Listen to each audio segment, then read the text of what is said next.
Do you all remember when you had your wake-up call?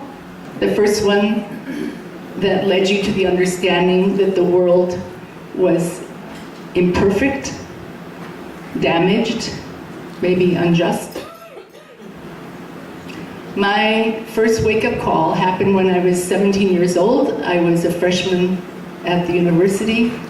I was a commuter at the beginning, but because students dropped out or couldn't make the grade, suddenly they had vacancies in the dormitory.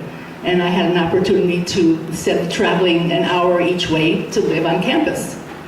And during that time, I became close friends with 2 Catholic girls and a Presbyterian girl.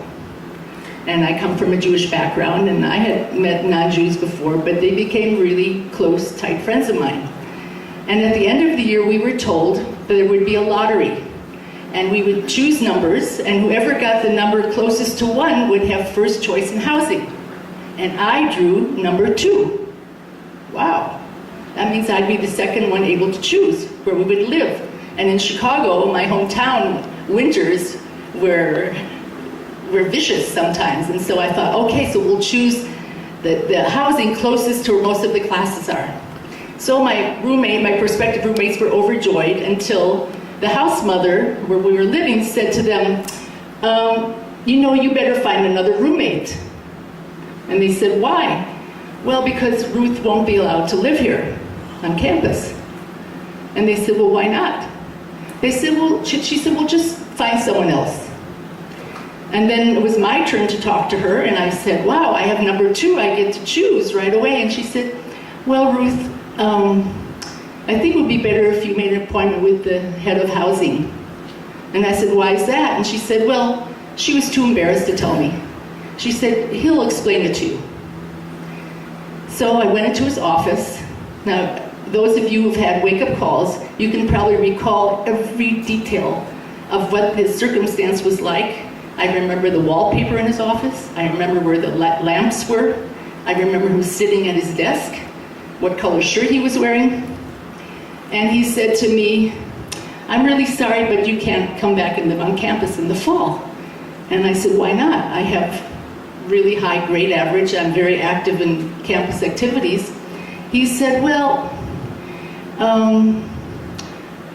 why don't you talk to your rabbi and see whether he can find you some housing?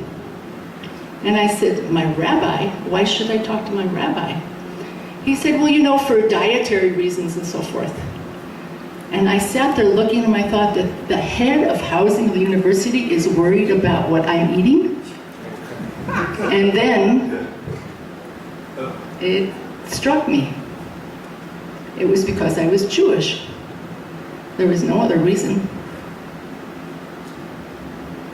When I left his office, the world had changed. It wasn't a world I wanted to live in. But then I would have to do something to change it if I didn't like it.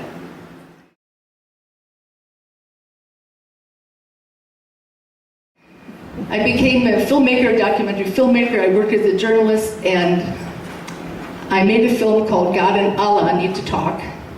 And I was invited to show that film at the Parliament of the World's Religions in 2004. That was another wake-up call, because I saw for the first time what interfaith paradise would be like. The colors, the costumes, the languages, the faiths, the different ages, and everybody together in one place. 9,000 people from 85 countries, all respectful and appreciative of one another. And I thought, this is it. This is what it could be like.